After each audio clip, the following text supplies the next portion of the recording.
नमस्कार दोस्तों, इस वीडियो में हम प्रोस्टाग्लैंडिन के बारे में समझेंगे। प्रोस्टाग्लैंडिन एक हार्मोन है जो हमारे बॉडी के किसी पार्ट से रिलीज़ नहीं होता, बल्कि केमिकल रिएक्शंस के रिज़ल्ट में ये बनता है। इसका नेचर देखिए तो ये लिपिड से मिलके बनता है, इसलिए लिपिड के अंदर जो केमिकल रिएक्शंस होते हैं, उसी केमिकल रिएक्शन का ये रिज़ल्ट होता है प्रोस्टाग्लैंडिन। हमारे बॉडी का ऐसा कोई ग्लैंड नहीं है जो इसको बनाता हो और इसको रिलीज़ करता हो। तो इसका हम थोड़ा सा डिटेल में समझेंगे कि ये प्रोस्टाग्लैंडिन क्या है और ये काम कैसे करता है। तो चलिए शुरू करते हैं। देखिए प्रोस्टाग्लैंडिन क्या है। Prostaglandin are a hormone. पहली चीज़ एक हार्मोन है but not secreted from a gland. ये किसी भी ग्लैंड से, किसी भी ग्रंथि से इसका सेक्रेशन नहीं होता है। पहली चीज़ ये है। और ये हार्मोन किस नेचर का है? तो ये हार्मोन लिपिड नेचर का है। Made by a chemical reaction.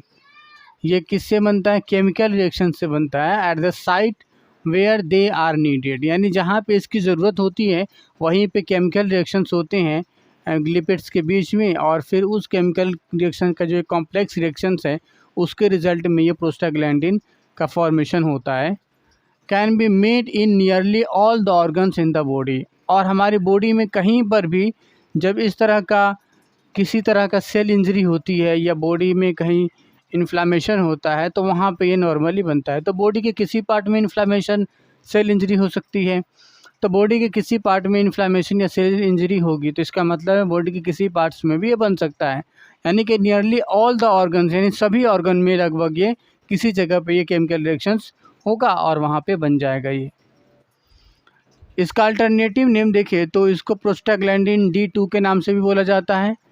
Prostaglandin E2 भी है, प्रोस्टाग्लैंडिन EF2 भी है, और प्रोस्टाग्लैंडिन I2 या इसको हम प्रोस्टासाइक्लिन के नाम से बोलते हैं। इस तरह से इसके अलग अलग नाम है, ठीक है। इसका फंक्शन देखें तो पहला देखिए मेनली इसका फंक्शन होता है जहाँ पर सेल इंजरी होगी तो सेल इंजरी में ये जहाँ इन्फ्लामेशन हो रहा है तो उस इन्फ्लामेशन को ये कॉज भी कराता है और उस इन्फ्लामेशन को हटाता भी है। मान लीजिए कि अगर कहीं एयरवेज है, एयरवेज में इन्फ्लेम भी करेगा, और अगर इन्फ्लेम ज़्यादा हो रहा है तो उसको उस पाथवे को क्लियर भी करेगा। कहीं अगर जो वेसल्स है, ब्लड वेसल्स है, उसके अंदर कहीं इंजरी आ गई है, वो पंक्चर कुछ कर गया तो ब्लड फ्लो हो रहा है तो वहाँ पे ब्लड क्लॉटिंग भी करेगा, और अगर कहीं ब्लड क्लॉट हो रहा है तो उसको साफ़ करके हटाएगा भी। तो इस तरह से इसका फंक्शन दोनों है, यानी कि अपोजिट फंक्शन भी है और जो एक काम करना है वो भी उसका अपोजिट भी करता है। सिचुएशन जैसा रहता है वैसे करता है, तो कोई इसका एक पर्टिकुलर वे में नहीं है। Prostaglandin are a part of body's way of dealing with injury and illness. यानी कि कोई इंजरी होती है या इलनेस होता है तो उससे जो डील करता है जो हार्मोन या जो केमिकल, उसी का नाम है prostaglandin. Prostaglandins act as a signal to control several different processes. ये एक सिग्नल के रूप में भी काम करता है और इसी सिग्नल के रिज़ल्ट में बहुत सारी जो प्रोसेस है जो इलनेस या इंजरी के कंट्रोल करे, हमारी बॉडी के नॉर्मल फिजियोलॉजी को ठीक करे, वो रेगुलेट होते हैं। Depending on the part of the body in which they are made, यानी कहाँ पे ये बना है वो उसके ऊपर डिपेंड करता है। जैसे कि मान लीजिए कि अगर प्रोस्टाग्लैंडिन बना हुआ है at the site of the tissue damage और infection where they cause inflammation, pain and fever as part of the healing process.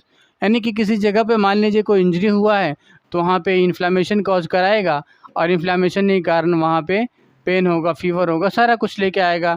लेकिन अगर कहीं ऑलरेडी है तो उसको क्लीन करने के लिए भी उसको उस इन्फ्लामेशन को हटाएगा। प्रोस्टाग्लैंडिन कॉल्ड थ्रोम्बोएक्सिन, एक प्रोस्टाग्लैंडिन है जिसका नाम है थ्रोम्बोएक्सिन। वो स्टिमुलेट करता है formation of a blood clot. मान लीजिए कहीं सेल इंजरी हो जाती है और सेल इंजरी में जो ब्लड वेसल है उसके सेल का इंजरी हो जाता है। सपोज कीजिए ये ब्लड वेसल्स है और इसके अंदर हमारे ब्लड के सेल्स है वो चल रहे हैं। इसमें मान लो अगर कहीं इंजरी हो जाए तो ब्लड यहाँ पे फ्लो करना शुरू कर देगा, बाहर निकलना शुरू कर देगा। तब ये प्रोस्टाग्लैंडिन आएगा और यहाँ पे कॉन्ट्रैक्ट कराएगा और साथ साथ यहाँ पे क्लॉट के फॉर्मेशन को भी स्टिमुलेट करेगा। तो क्लॉट फॉर्मेशन हो जाएगा तो रिलीज़ नहीं होगा, और कॉन्ट्रैक्ट कराएगा तो उससे बीपी भी बढ़ जाएगा और ये रिलीज़ होना बंद हो जाएगा, यानी कि इसके अंदर से जो भी चीज़ें निकल रही है वो बंद हो जाएगा। तो वही बातें कह रहा है। कॉज इन, ये देखिए, prostaglandin called thromboxane stimulates the formation of a blood clot.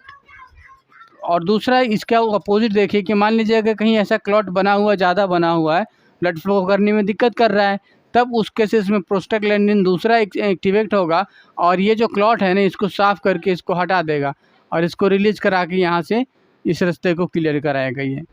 तो देखिए, prostaglandin called prostacyclin reducing blood clotting, यानी कि जहाँ पे ब्लड क्लॉटिंग हुआ रहेगा उसको कम करता है। एंड रिमूविंग एनी क्लॉट, जो भी क्लॉट वहाँ पे बना है उसको हटा के, दैट आर नॉट नीडेड, जो मतलब जिस क्लॉट की ज़रूरत नहीं है तो उसको हटा के रास्ते को क्लियर करेगा। Prostaglandin are also involve in regulating the contraction and relaxation of the muscle in the gut and airways, यानी वही जैसे शुरू में मैंने बताया कि अगर किसी को सांस लेने में तकलीफ़ होती है, खाना निगलने में तकलीफ़ होता है, तो गट हो गया या एयरवे हो गया, इसमें अगर कहीं पर भी इन्फ्लेमेशन आता है तो उसको भी ये रेगुलेट करता है कॉन्ट्रैक्शन और रिलैक्सेशन करा के। Prostaglandin are involve in the control of ovulation, menstrual cycle, induction of labour. देखिए, ओवुलेशन जो फीमेल के अंदर होता है पर महीने, वो ओवुलेशन भी प्रोस्टाग्लैंडिन के कंट्रोल से ही होता है, इसकी एक्टिविटी उसमें इन्वॉल्व होती है। इसके कॉन्ट्रैक्शन के कारण ही वहाँ से रिलीज़ होते हैं ओवा। और जो मेंस्ट्रुअल फ्लो होता है, ब्लड फ्लोटिंग जब कॉन्ट्रैक्ट करते हैं वहाँ के वेसल्स, तब इसी प्रोस्टाग्लैंडिन के एक्शंस के कारण ही ब्लीडिंग होती है। ठीक उस तरह लेबर इंड्यूस कराने के लिए जो यूट्रस के जो मसल्स होते हैं, एंडोमेट्रियम होते हैं, उसमें कॉन्ट्रैक्शन लाने के लिए जो एज ए सिग्नल के रूप में जो काम करता है, ये प्रोस्टाग्लैंडिन ही काम करता है। वही कह रहा है, prostaglandin E2 and F2, E2 और F2 जो दो अलग प्रोस्टाग्लैंडिन है, दोनों ये यूज किए जाते हैं इंड्यूस लेबर, यानी कि लेबर को इंड्यूस कराने के लिए डिलीवरी में ये दोनों ही प्रोस्टाग्लैंडिन यूज किए जाते हैं, जिससे मसल का कॉन्ट्रैक्शंस बढ़ जाता है और लेबर शुरू हो जाता है। ठीक है, अगले वीडियो में मिलते हैं प्रोस्टाग्लैंडिन से जुड़े हुए किसी और टॉपिक को लेके। तब तक के लिए शुक्रिया।